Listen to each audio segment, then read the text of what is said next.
এক ইন্টারভিউতে স্বস্তিকা মুখার্জিকে প্রশ্ন করা হয়েছিল, আপনি এ যাবৎকাল কতগুলো প্রেম করেছেন। তিনি খুব স্পষ্ট এবং খুব সঠিকভাবে কিছু কথার উত্তর দিয়েছেন। সেটা হচ্ছে, প্রেম কারো ক্ষতি করে না। তিনি সেটা 100টা 10টা 6টা 10টা যাই করুক না কেন, সেটা একান্তই ওই ব্যক্তির ব্যাপার, সে কটা প্রেম করলো। কিন্তু সমাজ আপনি কটা প্রেম বা কটা বিয়ে করলেন সেটা নিয়ে মাথা ঘামায়।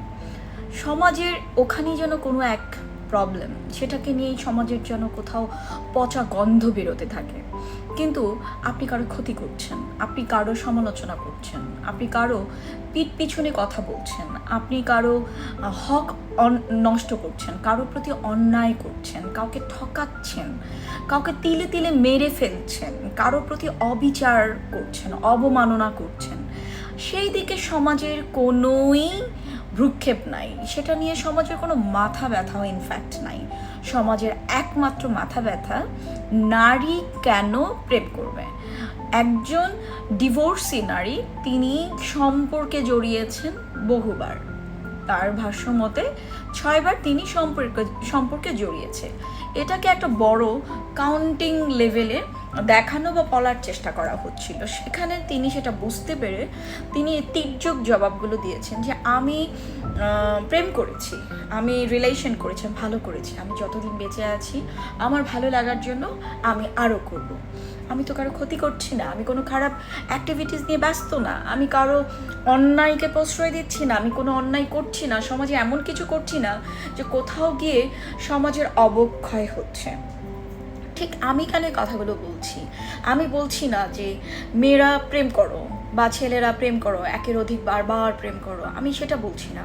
একটা মানুষ যখন কোনো একটা রিলেশনশিপে থাকে, সেটা যদি কোনো কারণে ওয়ার্কআউট না করে, সেখান থেকে ওই মানুষটা বেরোয় যাওয়ার পর সে কিন্তু চট করে আরেকটা রিলেশনশিপে যায় না, সে কিন্তু সময় নেয় নিজের সাথে, সব কিছুর সাথে। কিন্তু মানুষ সৃষ্টি শুরু থেকে একা থাকার জন্য সৃষ্টি হয়নি। মানুষকে লোনলিনেস, মানুষকে একাকিত্বতা অনেক কষ্ট দেয়, এবং মানুষ একা থাকার জন্য পৃথিবীতে আসেনি। তাই মানুষ স্বভাবত কোথাও গিয়ে শূন্যতা থেকে হোক বা বিভিন্ন প্রয়োজন বোধ থেকে হোক, ভালো বন্ধুর প্রয়োজনে হোক, মানুষ আবার হয়তো একটা সময় নিয়ে কারো না কারোর সাথে হয়তো সম্পর্কে জড়িয়ে যায়। কিন্তু মানুষটা যদি ভুল মানুষ হয়, যে জড়িয়ে গেলেন, যে ভালোবাসলেন বা ট্রাস্ট করলেন, এটা তো তার দোষ নয় বা এটা তার প্রবলেম হতে পারে না। প্রবলেম তো তার, যিনি জেনে বুঝে শুধুমাত্র টাইম পাস করবেন এবং তার ব্রেনকে নিয়ে খেলা করবেন বলে শুধুমাত্র তিনি সম্পর্কে জড়িয়েছেন। অপরাধ তো এইটা। তো আমার একটাই কথা, সেটা হচ্ছে, আপনারা কে কয়টা সম্পর্ক করলো সেটা নিয়ে মাথা না ঘামিয়ে বরঞ্চ চলুন আমরা এমন কিছু প্র্যাকটিস করি যে টাকার বিনিময়ে কারো ফাইল ছেড়ে না দিই, টাকার বিনিময়ে আমরা অন্যায় না করি, টাকার বিনিময়ে লেনদেন করে আমরা কারো পোস্টিং না করে দেই, টাকার বিনিময়ে আমরা মানুষকে খুন না করি, আমরা অন্যায় না করি। কারো প্রাপ্য হক আল্লাহ তাআলা থেকে যে প্রাপ্যতা সে নিয়ে আসছে, যে অধিকার হক সে নিয়ে আসছে, জোরপূর্বক সে হক আমরা নষ্ট না করি। একটা বোনের হক নষ্ট না করি, ভাইয়ের হক নষ্ট না করি, রিলেটিভদের যে হক সেটা নষ্ট না করি, মানুষ সম্পর্কে না জেনে বুঝে বা অনুমানের ভিত্তিতে মানুষকে নিয়ে সমালোচনা না করি। কেননা আমরা মানুষকে নিয়ে সমালোচনা করতে পারবো, কিন্তু সত্যিকার অর্থে তিনি যদি কোনো প্রবলেমে থাকে, আপনি কিংবা আমরা কি তার পাশে দাঁড়াই বা দাঁড়াতে পারি, বা কতজনই বা দাঁড়াই? পারুন তো সমালোচনা বাদ দিয়ে তার প্রবলেমটা কোথায় তার পাশে দাঁড়ান, তার কথাগুলো শুনুন, তাকে সাহায্য করুন, তার বিষণ্ণতা থেকে তাকে বের করে নিয়ে আসুন। সামাজিক কাজের মধ্যে একটা কাজ, যেটা এই কাজের কোনো পারিশ্রমিক হয় না, কিন্তু এটা এমন এক অ্যাক্টিভিটিস, এমন এক কর্ম যেটা আপনাকে শান্তি দিবে, সমাজের উন্নয়ন হবে, সমাজ সুশৃঙ্খল একটা বন্ধনে ডে বাই ডে উন্নয়ন করতে শুরু করবে। আপনার দেখা দেখি আরও 10 জন করবে, একসময় 100 জন করবে।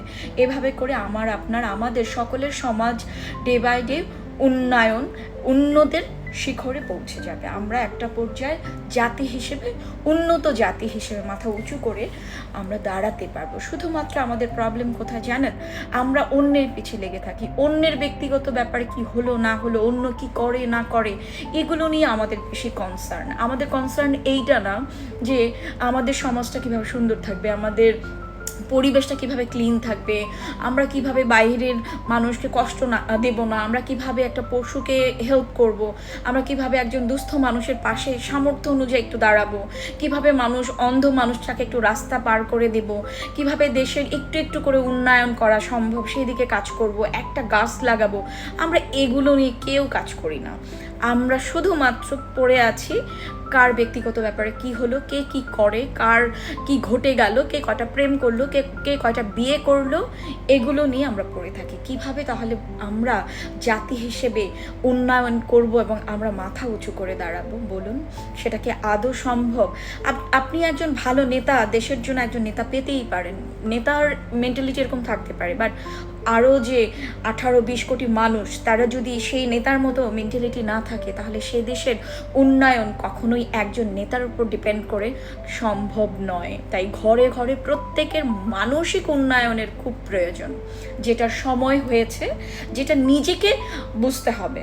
আর ওই যে কথাকথিত যে শিক্ষা, এডুকেশন, আপনি এই এডুকেশন আছে, আপনার অনেক ডিগ্রি আছে, কিন্তু আপনার কমন সেন্স নাই, প্রকৃত শিক্ষা নাই, আপনার কোথায় কি করতে হয়, মানবিকতা, ভালোবাসা, মমত্ববোধ, দেশের প্রতি দেশপ্রেম, মানুষের প্রতি মানে অক্লান্ত যেই ফিল করা, হ্যাঁ, পশু পাখিকে সাহায্য করা, সমাজের উন্নয়ন করা, সেটা হোক ছোট্ট একটা উন্নয়ন, কোথাও একটা ইটা পড়ে আছে, আপনি সেটা সরিয়ে দিলেন বিকজ কোনো একজন পথচারী সেখানে উষ্টা খেয়ে পড়ে গিয়ে বড় একটা অ্যাক্সিডেন্ট হতে পারে, এটাও একটা ভালো সোয়াবের কাজ। পারেন তো এগুলো করেন, কিন্তু কারো সমালোচনা করে তাকে আরও পিছিয়ে টেনে ধরবেন না। মানে তাকে টেনে ধরে তাকে পিছিয়ে দিয়ে আপনি হয়তো একটু আনন্দ পাবেন, সেই লোকটা পিছিয়ে যাবে, কিন্তু প্রকৃত অর্থ দেশের উন্নয়ন, আপনার উন্নয়ন বা কারো উন্নয়নই হবে না। তাই মানসিকভাবে ব্রড হন, সুন্দর হন, এবং আপনার এই সৌন্দর্য ছড়িয়ে পড়ুক পুরো বিশ্বে, এই কামনায়। Thank you.